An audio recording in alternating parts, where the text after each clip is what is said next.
प्रणाम भारत। जय श्री कृष्ण, जय राधा माधव। हम भगवान की आराधना करते हैं। ये मनुष्य भगवान की आराधना करता है। सर्वप्रथम और सर्व उत्तम जो कार्य है हमारे सनातन धर्म में कहते हैं, हृदयाय नमः, शिरसे नमः, शिकायै नमः, ओम कवचाय ओम नेत्रत्राय, ओम शिकाय वखट फट, नमो भगवत्यै नमः, राजराजेश्वर्यै नमः, महादेवाय नमः, उत्तमं कृपा प्रसाद प्राप्त्यर्थम महा। तो हमारी जो सनातन संस्कृति है और हमारे जो नित्य क्रम हैं, हमारी पूजा पद्धतियां हैं, उनमें बहुत आनंदानुभूति, बहुत ही रसानुभूति, बहुत ही दिव्यानुभूति हमें प्राप्त होती है। जबकि ऋषि परंपराओं के आधार पर हमारे जो ग्रंथ है उसमें अनंत प्रेम है।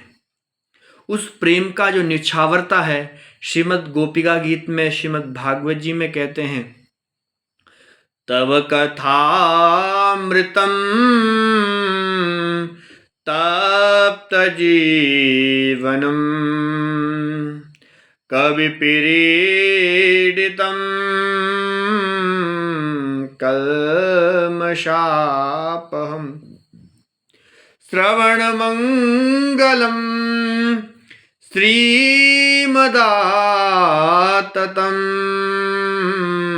भुवि गृह्णन्ति ते भूरिदा जना।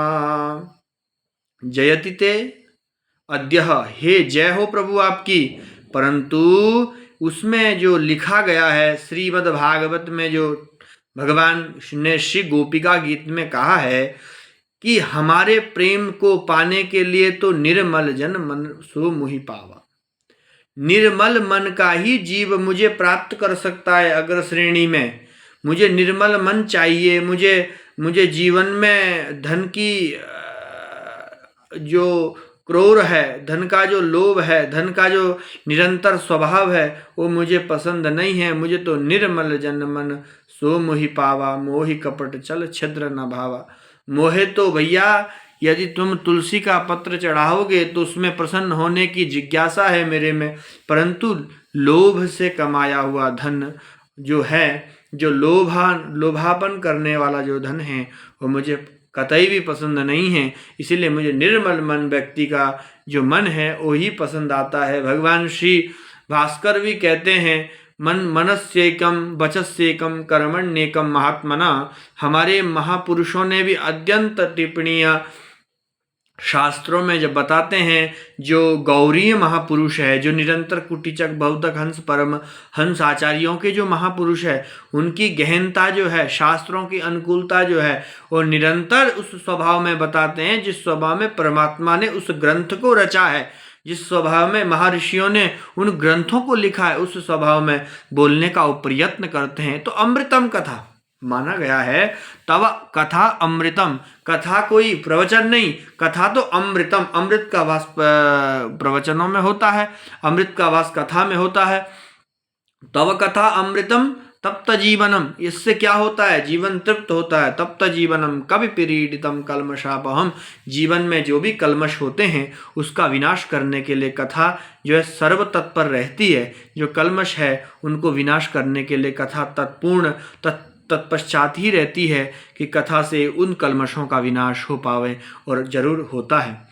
कल्मषापहम कवि पीड़ितम कल्मषापहम और श्रवण मंगलम श्रीमदाततम। जो व्यक्ति श्रीमद् भागवत को, अनेक अनेक कथाओं को, जो भी हमारे सनातन धर्म में ग्रंथ है उनकी कथाओं को जो श्रवण करता है उसका निरंतर के लिए कल्याण हो जाता है। ऐसे महापुरुषों के चरणों में हमें नमन करना चाहिए, जिन महापुरुषों ने उन ग्रंथों को लिख करके हमें रचनात्मक दिया है, हमें लेखककार के रूप में उनको पढ़ने की विधि बताई है, और हमारी मन शांति उसी में ही है कि हम उन ग्रंथों को पढ़कर अपने जीवन में उतारें।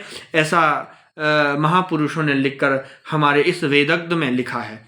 आज राधा अष्टमी का भी समय है। बहुत अच्छा लग रहा है श्री प्रियाजू के उस वात्सल्य को, जो आज हमारी प्रियाजू प्रगटी है। तो हमें ऐसा लगता है अपने निज महल में तो बधाइयाँ ही बधाइयाँ मच रही है। तो श्री राधा रानी के इस चरणों में मैं नमन करूं, मेरा हृदय निछावर है उनके लिए कि हमारी चित्त, हमारी बुद्धि, हमारी चेतना, हमारी गति, हमारी मति, गुण, धर्म उनमें ही लग जावें, हमारी श्री लाडली जी में लग जावें, तो हमारा मन बुद्धि भी प्रसन्न होकर के उनके गुणानुवाद करें। ऐसा मैं श्री राधा रानी से विनती करूं कि आपकी कृपा से हमारा मन शुद्ध हो और आपकी कृपा से हमारा मंगलमय हो। ऐसी मैं श्री राधा रानी से विनती करूं। जय श्री कृष्ण, जय राधा माधव।